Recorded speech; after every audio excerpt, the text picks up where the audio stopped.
విదేశాల్లో ఉన్నతమైన విద్యా సంస్థల ఎంపిక సందేహాలపై నివృత్తి కోసం చంద్రమౌళి నగర్లోని భాష్యం స్కూల్లో అవగాహన కార్యక్రమాన్ని నిర్వహించారు. ఫినిక్స్ ఇన్స్టిట్యూట్ ఆధ్వర్యాన జరిగిన ఈ కార్యక్రమానికి నగర నలుమూలల నుండి విద్యార్థులు హాజరయ్యారు. విదేశాల్లోని నాణ్యమైన విద్యనందించే విద్యా సంస్థలను మాత్రమే విద్యార్థులు ఎంపిక చేసుకోవాలని భాష్యం విద్యా సంస్థల అధిపతి భాష్యం రామకృష్ణ ఆర్వీఆర్ ఇంజనీరింగ్ కళాశాల హెచ్ఓడి వెంకటేశ్వరరావు కోరారు. అందుకు ఫినిక్స్ ఇన్స్టిట్యూట్ అందిస్తున్న మార్గదర్శకాలను సద్వినియోగం చేసుకోవాలని కోరారు.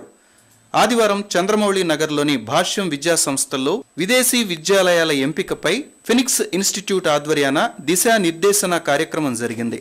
సంస్థ డైరెక్టర్స్ స్వర్ణకుమార్, అజయ్తో పాటు అరవింద్, కొత్తమాసు శ్రీనివాసరావు, అమరావతి ఫౌండేషన్ అధ్యక్షులు పెద్ది సాంబశివరావు పాల్గొన్నారు. అమెరికా, బ్రిటన్, ఆస్ట్రేలియా, ఫ్రాన్స్ తదితర దేశాలలోని అత్యుత్తమ విద్యా సంస్థల వివరాలను అందించారు. బెస్ట్ ఫ్యాకల్టీతో కూడిన విద్యా సంస్థలను ఎన్నుకోవాలని, అందుకు ఫినిక్స్ ఇన్స్టిట్యూట్ చుక్కానిలా ఉంటుందని భాష్యం రామకృష్ణ, వెంకటేశ్వరరావు వివరించారు. మన భారతదేశంలో కంటే అమెరికాలో చెత్త ఇన్స్టిట్యూట్లు, చెత్త కాలేజీలు చాలా ఉన్నాయి.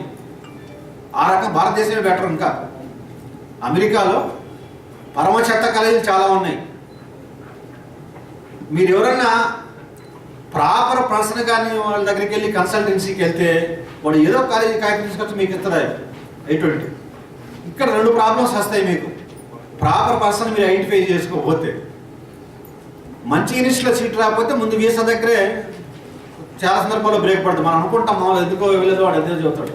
వాడు ఖచ్చితంగా ఇన్స్టిట్యూట్ కూడా చూస్తాడు. మీరు ప్రాపర్ ఇన్స్టిట్యూట్ సెలెక్ట్ చేసుకుని అక్కడికి వెళ్ళిన తర్వాత ఆటోమేటిక్గా ఎక్స్పోజర్ కూడా మీకు డిఫరెంట్గా ఉంటుంది. జూట్ మిల్ తెరిపించేంత వరకు రాజీలేని పోరాటం చేస్తామని జూట్ మిల్ పరిరక్షణ సమితి స్పష్టం చేసింది. ఈ మేరకు మిల్లు ఎదుట ఈ నెల 25న సమావేశం నిర్వహిస్తున్నట్లు వెల్లడించింది. మిల్లు లాకౌట్ విధించి నెలలు గడుస్తున్నా అటు పాలకులు, ఇటు కార్మిక శాఖ అధికారులు స్పందించకపోవటం సరికాదని జూట్ మిల్ పరిరక్షణ సమితి నేతలు అప్పిరెడ్డి, జంగాల అజయ్ కుమార్ తెలిపారు. సాక్షాత్తు సీఎం చంద్రబాబు హామీ ఇచ్చినా ఇంతవరకు మిల్లు తెరవకపోవటం శోచనీయమన్నారు. పరిరక్షణ సమితి నేతలు భావన్నారాయణ, ఎర్రబాబు, నికల్సన్, సత్యనారాయణలతో కలిసి వారు అరండల్పేటలో విలేకరులతో మాట్లాడారు. కార్మికుల పొట్టకొట్టి రియల్ ఎస్టేట్ వ్యాపారం చేయటం దారుణమన్నారు.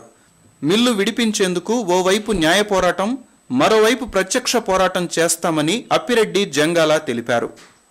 ప్రభుత్వం యాజమాన్యాన్ని మెడలు ఉంచే కార్యక్రమాన్ని ఏ ఒక్కటి కూడా చేయలేకపోవడం అనేది చాలా దురదృష్టకరమైనటువంటి పరిణామంగా అఖిలపక్ష కమిటీ ఇవాళ భావిస్తున్నటువంటి పరిస్థితులు.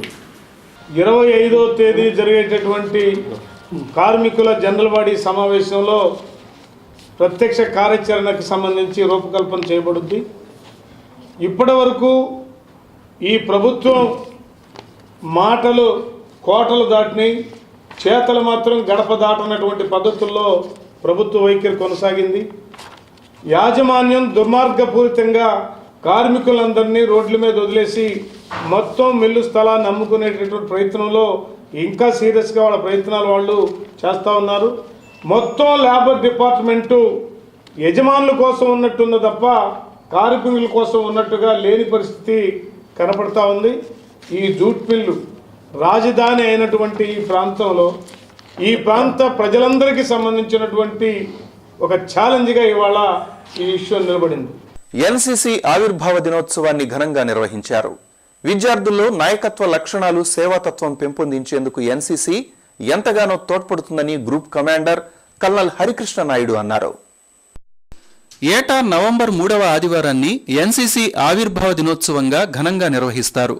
జేకేసీ కళాశాలలో ఈ వేడుకలు ఘనంగా జరిగాయి. వివిధ బెటాలియన్లకు చెందిన క్యాడెట్లు, ఆఫీసర్లు ఈ కార్యక్రమంలో పాల్గొన్నారు. ఉత్తమ ప్రతిభ కనబరిచిన క్యాడెట్లకు సర్టిఫికేట్లను కల్నల్ హరికృష్ణ నాయుడు అందించారు.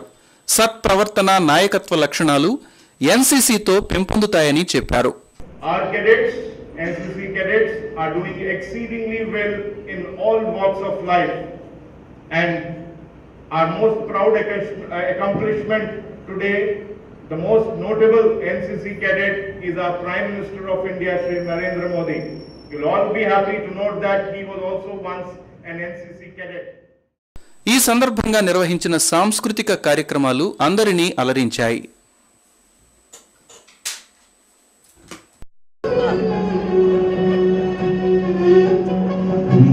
Thank you.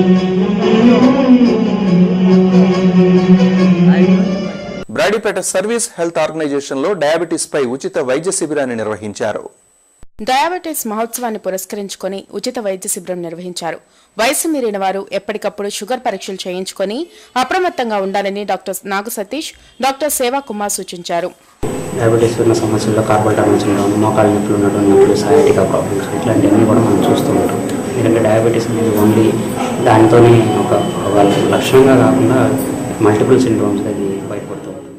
రైల్వే ఎస్సీ/ఎస్టీ సంఘం కార్యాలయంలో నవ్యాంధ్ర జేఏసీ సమావేశం జరిగింది. ఏపీకి ప్రత్యేక హోదా డిమాండ్ చేస్తూ ఈ నెల 28, 29 తేదీలలో చలో ఢిల్లీ కార్యక్రమం నిర్వహిస్తున్నట్లు జేఏసీ కన్వీనర్ ఐఎస్ స్వామి తెలిపారు. ఈ ఆందోళనకు విద్యార్థులు పెద్ద సంఖ్యలో తరలి రావాలన్నారు. నవంబర్ 28వ తారీఖున ఢిల్లీలోని జంతర్ మంతర్ వద్ద ధర్నా నిర్వహించబోతా ఉన్నాం. అదేవిధంగా 29వ తేదీన ఆంధ్ర భవన్ ఎదుట భిక్షాటన చేస్తా ఉన్నాం. 30వ తారీఖున కేంద్ర మంత్రి ఇళ్ల ముందు కూడా నిరసన కార్యక్రమాలు దాదాపు 3 రోజుల పాటు ఢిల్లీలో కార్యక్రమాలు నిర్వహిస్తా ఉన్నాం. కాబట్టి ఇప్పటికైనా కేంద్ర ప్రభుత్వం ఆలోచించి పార్లమెంటు సమావేశాల్లోనే ప్రత్యేక హోదా పైన స్పష్టమైన ప్రకటన చేయాలి. లేకపోతే రాష్ట్ర వ్యాప్తంగా విద్యార్థులను సమీకరించి ఈ ప్రత్యేక హోదా సాధన వచ్చేంత వరకు పెద్ద ఎత్తున ఉద్యమాలు చేస్తామని కూడా. బులెటిన్ ముగించే ముందు హెడ్లైన్స్ మరోసారి. సిటీ కేబుల్ శ్రీచక్ర ఛానల్ ఆధ్వర్యంలో వైభవంగా లింగార్చన దీపార్చన కార్యక్రమం. కార్తీక దీప కాంతులతో శోభిల్లిన గార్డెన్స్ శ్రీవారి ఆలయం.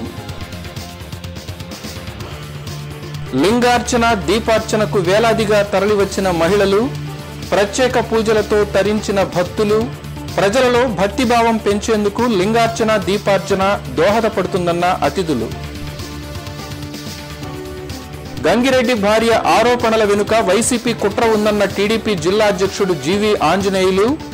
జైళ్లలో హత్యలు చేసే సంస్కృతి కాంగ్రెస్ వైసీపీలదేనని ధ్వజం.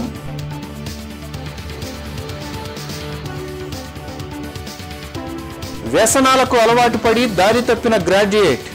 డబ్బుల కోసం ఆల్ ఖైదా పేరుతో బెదిరింపులకు పాల్పడిన నవీన్ ని అరెస్టు చేసిన పోలీసులు. ఇవి బులెటిన్ విశేషాలు. మరిన్ని అప్డేట్స్ తో మరో బులెటిన్లో కలుద్దాం. నమస్కారం.